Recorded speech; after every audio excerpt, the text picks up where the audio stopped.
తెలంగాణ రాజకీయాల్లో సిట్ విచారణ అగ్గిరాజేసింది. రాజకీయ నేతల మధ్య మాటల తూటాలు పేలుతున్నాయి. కాంగ్రెస్ ప్రభుత్వం డైవర్షన్ పాలిటిక్స్ చేస్తోందని బీఆర్ఎస్ నేతలు ఆరోపించారు. ప్రభుత్వ స్కామ్లపై ప్రశ్నిస్తున్నందుకే సిట్ నోటీసులు విచారణ పేరుతో కక్ష సాధింపులకు పాల్పడుతున్నారని మండిపడ్డారు. అన్ని ఆధారాలు ఉంటే ఎందుకు అరెస్ట్ చేయడం లేదని ప్రభుత్వాన్ని కేంద్ర మంత్రి బండి సంజయ్ ప్రశ్నించారు. ఎవరెన్ని కుట్రలు చేసినా తాము భయపడేది లేదని మాజీ మంత్రి హరీష్ రావు అన్నారు. బొగ్గు కుంభకోణంలో ఏదైతే అవినీతిని ప్రశ్నించారో దాన్ని డైవర్ట్ చేయడానికి, దానికి సమాధానం చెప్పడానికి వాళ్ళ దగ్గర సమాధానం లేక ప్రజలోకి అది వెళ్లకుండా ఉండడానికి విచారణ అనేది మొన్న హరీష్ రావు గారికి నోటీస్ ఇవ్వడం, ఈరోజు కేటీఆర్ గారికి నోటీస్ ఇవ్వడం అనేది దాంట్లో భాగంగా నేను మాత్రం భావిస్తూ ఉన్నాం. ప్రజలే భావిస్తున్నారు. అంటే వాళ్ళ అవినీతిని కప్పిపుచ్చుకోవడానికి, దాన్ని డైవర్షన్ చేయడానికి మాత్రమే దీన్ని వాడుకున్నారనేది ఇప్పటికే ప్రజలే గమనిస్తూ ఉన్నారు. ఏ ఎన్నికలు వచ్చినా కూడా బీఆర్ఎస్ పార్టీని ఏదో ఒక రకంగా బూచిగా చూపించాలనే ప్రయత్నం చేస్తున్న విషయాన్ని ప్రజలు ఇప్పటికే గమనించున్నారు. కాబట్టి ఈ మున్సిపల్ ఎలక్షన్లో కూడా లబ్ధి పొందాలంటే ఏదో ఒకటి చేయాలి కదా అనే ఆలోచనతో సిట్ని ఒక శిఖండిలాగా వాడుకుంటున్న విషయాన్ని ప్రజలు గమనిస్తూ ఉన్నారు. ఇద్దరు ఆడుతున్నటువంటి నాటకమే ప్రజల దృష్టి మళ్ళించడానికి. మాకు ఇస్తానని పెన్షన్ 4,000 అడగకుండా, లేదా మాకు 2 లక్షల ఉద్యోగాలు యువత ప్రభుత్వ ఉద్యోగాలు ఇస్తాను అది మరి ప్రచారంలోకి రాకుండా రాహుల్ గాంధీ స్వయంగా వచ్చి ప్రకటించినాడు.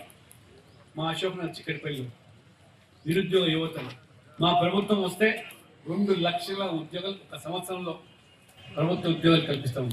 రాహుల్ గాంధీ పట్టాలేడు, రేవంత్ రెడ్డి గారు కూటమిగా మాట రోజుకొక నాటకీ ఫకీలో ఈ యొక్క మరి ఈ విచారణలు, ఈ సీట్లు మరి ఒరిగేదేం లేదు, ప్రజలకు దీనివల్ల వచ్చేదేం లేదు.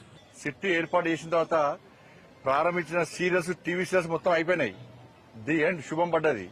కానీ దీన్ని మాత్రం ఎండ్ లేదు, శుభం లేదు. దీన్ని ఇంకో 3 సంవత్సరాలు ఈ ప్రభుత్వం ఉన్న రోజులు దీన్ని కొనసాగిస్తూనే ఉంటారు. దీని పేరుతో టైంపాస్ చేస్తూనే ఉంటారు. వీళ్ళు కొండందవి ఎలుకలు కూడా పట్టలేకపోతున్నారు. ఈ సిట్టు విచారణ చేసే అధికారులకు వీళ్ళు స్వేచ్ఛనివ్వలేదు. రాష్ట్ర ప్రభుత్వంలోని కొంతమంది పెద్దలు చెప్పిన ప్రకారమే సిట్టు అధికారులు వాళ్ళు వ్యవహరించాలని చెప్పి వస్తున్న విషయం వాస్తవం. ఒక్క వ్యక్తిని అరెస్ట్ చేయలే, ఒక్క వ్యక్తిని.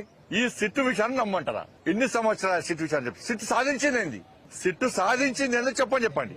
కావాలని రిటైర్మెంట్ కు దగ్గరగా ఉన్న అధికారులను సిట్ లో పెట్టి, రిటైర్మెంట్ కు దగ్గరగా ఉన్న అధికారులను ఉపయోగించి ఇవాళ మా మీద రకరకాల ప్రయత్నాలు చేస్తున్నారు.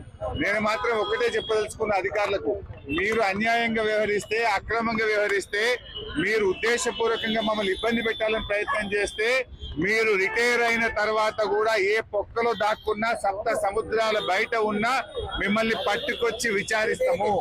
ఎవరిని వదిలిపెట్టే ప్రశ్నే లేదు. చట్టాన్ని అతిక్రమించినా, న్యాయబద్ధంగా వ్యవహరించకపోయినా, ఉద్దేశపూర్వకంగా తప్పుడు ప్రచారం చేసినా, తప్పుడు లీకులు ఇచ్చిన పోలీస్ అధికారులను వదిలిపెట్టే ప్రశ్నే లేదు. అంతకంతకు అనుభవిస్తారు. మరిన్ని అప్డేట్స్ చూసే ముందు షార్ట్ బ్రేక్ తీసుకుందాం.